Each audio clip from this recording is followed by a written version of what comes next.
بسم اللہ الرحمن الرحیم۔ محترم سامعین، ابھی چند دنوں قبل ایک میسیج آیا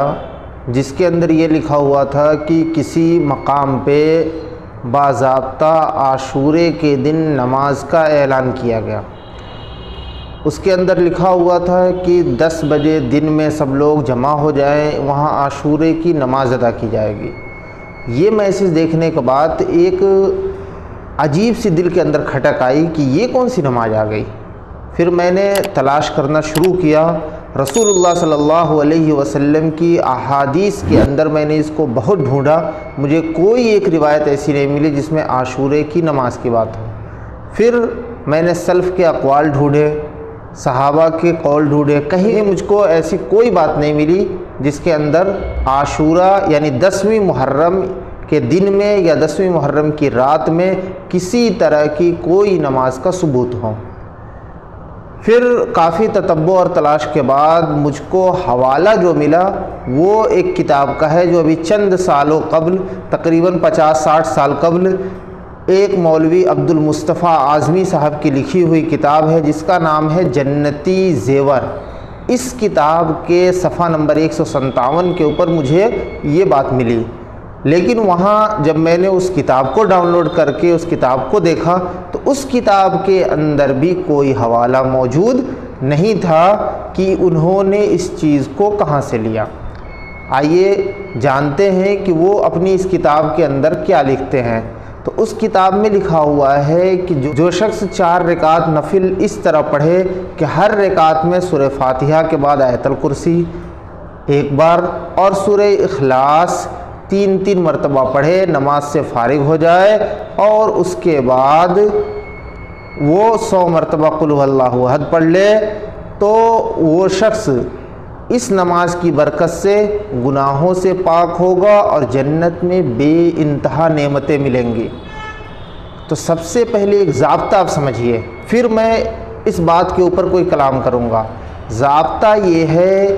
کہ دین کے کسی امر پہ، نماز ہو، روزہ ہو، حج ہو، زکوٰۃ ہو یا ان سے لگتی ہوئی کوئی ایسا عمل ہو، تو اس عمل پہ ثواب کا جو ترتب ہے اس کا ایک ہی طریقہ ہے جاننے کا، اور وہ ہے رسول، یعنی رسول اللہ صلی اللہ علیہ وسلم جب موجود تھے تبھی ہم کو پتہ چلتا تھا کہ کس عمل پہ کیا ثواب ملنے والا ہے، اور جب رسول موجود نہ ہو تو پھر کوئی دوسرا طریقہ نہیں ہے، کیونکہ اللہ تعالیٰ کی طرف سے جب وحی آتی ہے تو رسول کے پاس آتی ہے، اور عمل پہ ثواب کتنا ملے گا، کون سے عمل پہ ثواب ملے گا، کس عمل پہ ثواب نہیں ملے گا، اور کس عمل کے بدلے جنت ملے گی، کس عمل کے بدلے جہنم ملے گی، ہم اپنی عقل سے نہیں فیصلہ کر سکتے۔ تو بغیر کسی ثبوت کے کسی نماز کے بارے میں یہ کہہ دینا کہ اس نماز اور اس طریقے سے پڑھ لینے سے آپ کو جنت مل جائے گی یا آپ کے گناہ معاف ہو جائیں گے، تو اس کے لیے رسول اللہ صلی اللہ علیہ وسلم کا کوئی قول ہونا، کوئی حدیث ہونا ضروری ہے۔ اب جب نبی کے کسی قول سے اس کا ثبوت نہیں ہے، پھر یہ چیز کیا ہوئی، یہ بدعت ہوئی۔ اب بہت سے لوگ کہہ سکتے ہیں کہ بدعت کیسے ہو گئی، ہم تو نماز ہی پڑھ رہے ہیں۔ تو میں ایک مثال دیا کرتا ہوں اکثر اپنے بیانات میں کہ اگر کوئی شخص یہ کہے کہ میں تو ظہر کی نماز پڑھ رہا ہوں وہ بھی 4 رکعت ہے فرض، عصر کی پڑھ رہا ہوں وہ بھی 4 رکعت فرض ہے، اور عشاء کی بھی 4 ہی رکعت فرض ہے، بیچ میں مغرب کی جو فرض آئی وہ 3 رکعت ہے،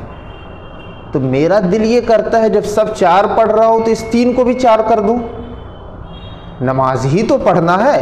3 کے بجائے 4 پڑھ لے، 1 رکعت بڑھا لے، تو بتائیں کسی کے وہاں ہوگی نماز؟ کسی کے وہاں نہیں ہوگی۔ کیوں نہیں ہوگی؟ کیونکہ رسول اللہ صلی اللہ علیہ وسلم نے بتایا ہے کہ مغرب میں 3 ہے تو 3 پڑھنا، 4 نہیں، اور 5 ہی وقت کی نماز ہے، 5 کے علاوہ اگر کوئی شخص اپنی طرف سے 1 آدھ وقت اور بڑھا لے، اس کو عبادت کا بہت شوق ہو جائے اور وہ کہے کہ 1 آدھ وقت اور جاری کر دیا جائے، تو اس کی بات مانی جائے گی؟ قطعاً نہیں مانی جائے گی۔ اس لیے جو بھی نمازیں ہم زائد پڑھتے ہیں، جیسے وتر ہوا، اس کے علاوہ اوابین ہے، چاشت ہے، تو یہ جو نمازیں ہم پڑھ رہے ہیں ان نمازوں کا ثبوت رسول اللہ صلی اللہ علیہ وسلم سے موجود ہے۔ تو اسی طرح اگر عاشورہ کی کوئی نماز ہوتی تو اس کے لیے سب سے ضروری یہ ہے کہ رسول اللہ صلی اللہ علیہ وسلم سے اس کا کوئی حوالہ آپ دیں، اور جو حوالے کے بغیر ہے، جو حدیث کے بغیر ہے، چاہے خواہ کتنا ہی بڑا عالم کیوں نہ ہو دنیا کا، اگر وہ کہہ دے اس کے کہنے کا کوئی اعتبار نہیں۔ اور یہ نماز تو ایسی ہے کہ جنتی جیور سے پہلے مجھے کسی کتاب میں نہیں ملی۔ اب اگر کسی صاحب کے پاس کوئی حدیث ہو، کوئی روایت ہو اس کی، تو براہ کرم مجھے ارسال کریں، اور اگر نہ ہو تو اللہ کے واسطے ایسی بدعات و خرافات سے آپ بچیں۔ یہ سمجھ کے نہیں کہ ہم دین کا کام کر رہے ہیں، ہم نماز پڑھ رہے ہیں اللہ کو راضی کرنے کے لیے، تو پھر کیا برائی ہے؟ یہ سمجھیے کہ آپ بغیر کسی ثبوت کے دین کے اندر زیادتی کر رہے ہیں۔ جس نماز کا ثبوت نہیں وہ نماز بھی غلط ہو جائے گی آپ کی، جس روزے کا ثبوت نہیں وہ روزہ بھی غلط ہو جاتا ہے۔ تو محرم کے دن صرف ایک چیز کا ثبوت ہے، اور وہ ہے 10ویں محرم کا روزہ۔ پھر رسول اللہ صلی اللہ علیہ وسلم نے جب مدینے میں دیکھا کہ یہود رکھتے ہیں تو آپ نے فرمایا کہ ان کی مخالفت کرو، 9 کو یا 11 کو بڑھا کے رکھ لو، لیکن آپ نے قطعاً کسی نماز کا حکم نہیں دیا۔ اللہ تعالی ہمیں صحیح دین پر عمل کرنے کی توفیق نصیب فرمائے۔